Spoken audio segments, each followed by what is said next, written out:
How to transfer from Metamask to Bybit.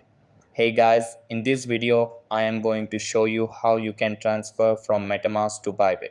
So make sure to watch this video till the end and let's get started. So the first thing that you want to do is open up the Metamask app on your mobile and make sure that it is updated to the latest version available.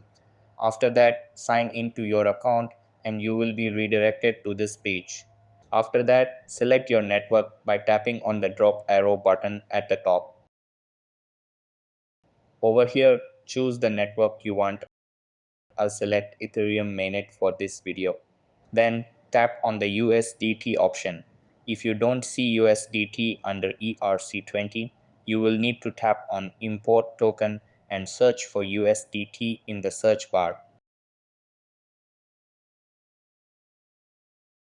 After finding it, tap Import to add the token. Next, tap on USDT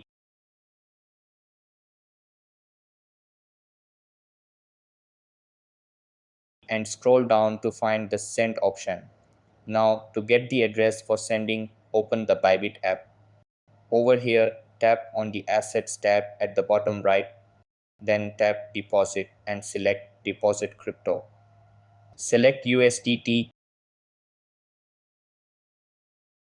and choose the ERC20 network to match Metamask. Now you will see the deposit address and QR code. Copy the address and go back to Metamask. Paste the address in the send section and press next. Finally, confirm your withdrawal. So that's how you can transfer from Metamask to Bybit. That's all for this video.